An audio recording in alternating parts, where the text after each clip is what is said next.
दोस्तों, 14 जुलाई सावन का पहला सोमवार के दिन एक चीज जरूर खा लेना, पूरे साल जमकर पैसा आएगा।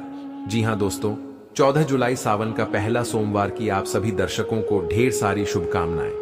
दोस्तों, इस बार सावन का पहला सोमवार 14 जुलाई को है और इस दिन यानी 14 जुलाई सावन सोमवार पर बहुत सारे विशेष शुभ योग का निर्माण हो रहा है। दोस्तों, कई ग्रह नक्षत्र का एक साथ मिलन होने के कारण इस दिन कई सारे राज्य योग सिद्ध का भी निर्माण हो रहा है और इस दिन ब्रह्मा नामक योग बन रहा है और सिद्ध नामक योग भी बनेगा। दोस्तों, भगवान शिव शंभू को सावन सोमवार का महीना बहुत ही प्रिय है और इस दिन अगर आप यह एक चीज खा लेते हैं तो पूरे साल आपको पैसों की किल्लत नहीं झेलनी पड़ेगी। जीवन में खूब धन संपदा आएगी और भोलेनाथ की कृपा आपके ऊपर सदैव बरसती रहेगी। इस दिन आप कुछ करें या ना करें, पर 14 जुलाई सावन का पहला सोमवार के दिन यह फल जरूर खा ले। दोस्तों, हमारे हिंदू परंपरा में सावन का बहुत महत्व है और भक्तों, सनातन धर्म में सावन के महीने का बहुत अधिक महत्व होता है। सावन का महीना हिंदू पंचांग का 5वां महीना होता है। यह महीना भगवान शिव को समर्पित होता है।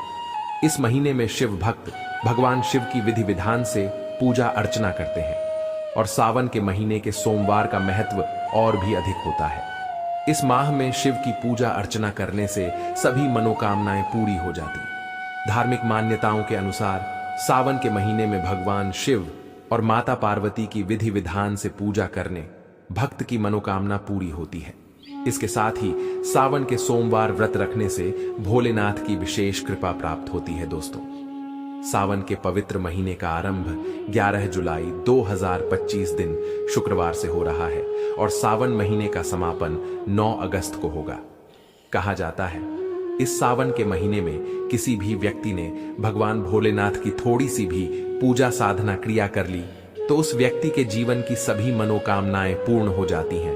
उस व्यक्ति के जीवन के हर कष्ट खत्म हो जाते हैं और उस व्यक्ति के जीवन में धन आना शुरू हो जाता है। माना जाता है कि एक दिन प्रकाश के रूप में शिव जी प्रकट हुए थे और 14 जुलाई सावन का पहला सोमवार के दिन अगर आप सिर्फ पूजा पाठ करते हैं तो यकीन मानिए जीवन में सुखों की प्राप्ति होती है और तमाम तरह के प्रयोग हम करते हैं, लेकिन अनजाने बस हम कुछ ऐसी गलतियां कर देते हैं कि पूजा में मिलने वाले पुण्य की जगह हम कहीं ना कहीं पाप के भागी हो जाते हैं या फिर हमारी पूजा ही निष्फल हो जाती है। ऐसे में वह कौन चीज है जिन्हें भूल कर भी नहीं करना चाहिए? शिव जी की पूजा में और कैसे बचे, आइए जानते हैं। दोस्तों, सबसे पहले हम आपको बता दें, जब भी आप शिवालय जाएं, शिव जी पर जल अर्पित करें तो जहां पर से जल बाहर निकलता है उसको कभी मत लांगे। उसे हम जलहरी कहते हैं, उसे नहीं नागना चाहिए। उसे लागने से बहुत दोष लगता है, आपका स्वास्थ्य भी खराब हो सकता है। दूसरी बात, आपने देखा होगा शिव जी की पूरी परिक्रमा नहीं की जाती, आधी परिक्रमा जरूर करें और तुलसी के पत्ते भूलकर भी शिव जी को अर्पित मत करना। कभी कभी जाने अनजाने में शिवलिंग पर कुछ लोग सिंदूर अर्पित कर देते हैं, हल्दी अर्पित कर देते हैं। यह सब स्त्री और देवी शोभा की वस्तु है और भोलेनाथ तो ठहरे बैरागी, तो उन्हें यह चीजें कभी अर्पित नहीं करना चाहिए। भक्तों, हम जो पूजा करते हैं तो प्रभु की भक्ति में बहुत ज्यादा ही डूब जाते हैं। ऐसे में और भी बहुत तरह की गलतियां हो सकती हैं। ऐसे में ध्यान रखें, एक तो सफेद या लाल रंग के वस्त्र धारण करके आप पूजा कर सकते हैं।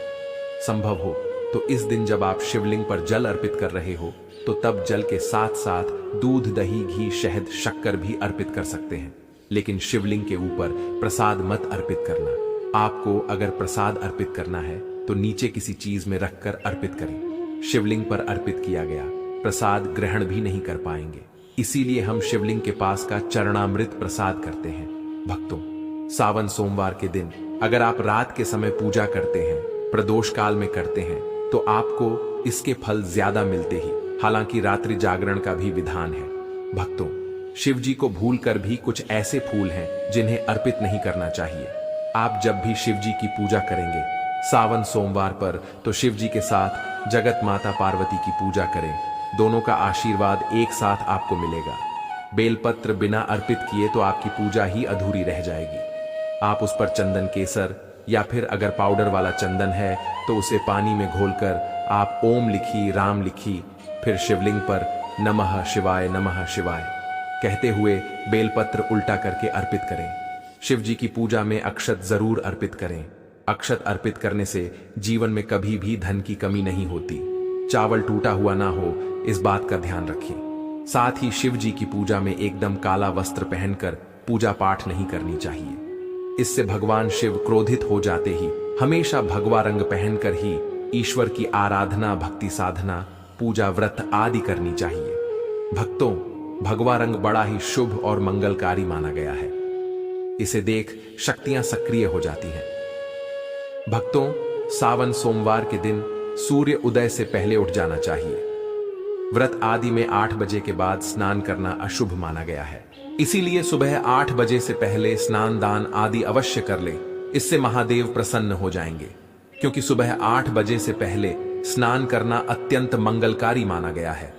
इससे सकारात्मकता आपके ऊपर हमेशा वास करती है। भक्तों, शिवलिंग पर आप जल अर्पित करते हैं तो प्लास्टिक के लोटे से जल अर्पित कभी ना करें। इससे भगवान शिव क्रोधित हो जाते हैं। और आप शंख से जल अर्पित ना करें, क्योंकि शंख छूड़ नामक राक्षस का वध जी ने ही किया था। इसीलिए शंख से जल अर्पित मत करना, वरना शिव जी रुष्ट हो जाएंगी, आपकी पूजा स्वीकार नहीं करेंगे। शिव जी की पूजा में तुलसी के पत्ते का प्रयोग बिल्कुल भी ना करें। आप तुलसी की मंजूरी अर्पित कर सकते हैं। और मित्रों, चंपा जैसे फूलों का प्रयोग तो बिल्कुल भी मत करना, नहीं तो आपकी पूजा पूरी नहीं मानी जाएगी। भगवान शिव की पूजा में हल्दी, कुमकुम इत्यादि का प्रयोग ना करें, क्योंकि भगवान शिव बैरागी है। इस दिन घर में दौड़, क्लेश, लड़ाई झगड़े, मुंह से गंदी गालियां नहीं देना चाहिए। किसी को अपशब्द नहीं बोलना चाहिए। सावन सोमवार के दिन भोग विलास नहीं करना चाहिए, नहीं तो अगले जन्म में आपको किसी ऐसे योनि में जाना पड़ सकता है जो बहुत ही भयानक हो सकती है। इस दिन ऐसा करने पर नरक की प्राप्ति हो जाती है। दोस्तों, जहां तक संभव हो व्रत रखें। व्रत नहीं रखते हैं तो सात्विक भोजन घर में बनाएं और ग्रहण करें। शराब, लहसुन, प्याज, मांस, मदिरा इत्यादि का बिल्कुल भी प्रयोग ना करें। और इस दिन जितना ज्यादा हो सके नमः शिवाय का जाप करें। जितना ज्यादा आप जप करेंगे, आप जितना ज्यादा शिव जी के करीब रहेंगे, उतना ही जल्दी आपको उनकी कृपा अवश्य मिलेगी। क्योंकि पूरे साल हम इस सावन सोमवार का इंतजार करते हैं, भला हम इस दिन को कैसे छोड़ सकते हैं। इसीलिए भगवान शिव की आराधना सावन सोमवार पर हर हाल में करना चाहिए। दोस्तों, इसके साथ ही और भी कुछ ऐसी चीजें हैं जो शिव जी की पूजा में महत्वपूर्ण है। जैसे कि शिव जी की पूजा में अबीर जरूर अर्पित करें और पूजा खत्म होने पर, समाप्त होने पर दक्षिणा जरूर दें। दक्षिणा में देने के लिए पान का पत्ता से डंठल हटाकर उसके ऊपर सुपारी, जनेऊ और थोड़ी मीठी चीजें, लौंग, इलायची और थोड़ा सा काला आभ लेकर दक्षिणा जरूर अर्पित करें। ऐसा करने से शिव जी आपकी पूजा स्वीकार करते हैं। दोस्तों, नारियल का पानी भी शिवलिंग पर अर्पित नहीं करना चाहिए। बात का विशेष ध्यान रखें। नारियल अगर आप चढ़ाना चाहते हैं तो शिवलिंग के पास उसका जल हटाकर नारियल अर्पित कर सकते हैं, लेकिन शिवलिंग पर नारियल जल मत चढ़ाना। कमल का फूल अर्पित कर सकते हैं, पर कुछ चीजों का ध्यान जरूर रखिएगा। दोस्तों, आप जानते हैं सावन सोमवार के पावन अवसर पर वह कौन सी 5 चीजें हैं जिन्हें घर में लाने से भोलेनाथ की कृपा सदैव बनी रहती है। भगवान शिव इन चीजों के साथ आपके घर पर चले आते हैं, तो आइए जान लेते हैं। भक्तों, भगवान शिव के डमरू सावन सोमवार के दिन डमरू घर में अवश्य लाना चाहिए और इस दिन भगवान शिव की पूजा में डमरू जरूर बजाना चाहिए। इससे भगवान शिव प्रसन्न होते हैं। हमेशा भगवान शिव के पास डमरू जरूर रखना चाहिए। दोस्तों, अगर आपके घर में शिव परिवार की कोई तस्वीर या मूर्ति नहीं है तो इस खास मौके पर यानी सावन सोमवार के दिन शिव परिवार को घर में जरूर लाएं। इसके साथ ही भगवान शिव की कृपा सदैव आपके परिवार पर बनी रहे। दोस्त, सावन सोमवार पर रुद्राक्ष अवश्य लाएं। शिव पुराण के अनुसार एक मुखी रुद्राक्ष साक्षात भगवान शिव का ही रूप है। इसे गले में धारण करने से मनुष्य की हर इच्छा पूरी हो सकती है। अगर इस रुद्राक्ष की पूजा करके धन स्थान यानी तिजोरी में रखा जाए तो धन से संबंधित परेशानियां हमेशा के लिए समाप्त हो सकती हैं।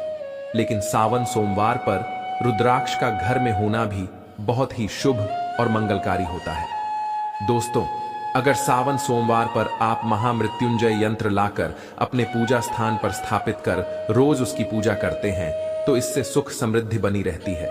इसके साथ ही भगवान शिव भी खींचे चले आते ही ऐसे घर में सदैव भगवान शिव का वास होगा। दोस्तों, शास्त्रों के अनुसार माना जाता है कि एक त्रिशूल अगर किसी मंदिर में भेंट किया जाए, यह अपने हाथों से खुद लगाया जाए तो ऐसे व्यक्ति को जन्मों जन्मों तक गरीबी का सामना नहीं करना पड़ता। भगवान शिव की कृपा ऐसे व्यक्ति पर हमेशा बनी रहती है। सावन सोमवार पर मंदिरों में एक त्रिशूल अवश्य दें। खास सावन सोमवार के दिन ही ऐसा करें, लेकिन बाकी दिन भी आप ऐसा कर सकते हैं। दोस्तों, सावन सोमवार पर मोर पंख अवश्य घर में लाना चाहिए। किसी खास मौके पर ही मोर पंख घर में लाना चाहिए। बहुत ही शुभ और मंगलकारी माना जाता है। मोर पंख कई शक्तियों से भरा पड़ा है। जहां होता है मोर पंख, उस घर में गरीबी कभी नहीं आती। ऐसे घर पर सदैव भगवान कृष्ण की कृपा हमेशा बनी रहती है। दोस्तों, शिव पुराण के अनुसार माना जाता है कि सावन सोमवार पर व्रतधारी को धतूरा अवश्य खा लेना चाहिए। भले ही आप थोड़ा सा खाएं, लेकिन जरूर खाएं, इससे व्रत पूरा हो जाता है। इस दिन धतूरा खाने से संपूर्ण फलों की प्राप्ति हो जाती है। अगर आप धतूरा नहीं खाते हैं तो इसे थोड़ा बहुत छक लें। प्राचीन जानकारी अच्छी लगी हो तो वीडियो को लाइक कर दीजिए और कमेंट बॉक्स में सबसे दिल से हर हर महादेव लिख दीजिए। धन्यवाद।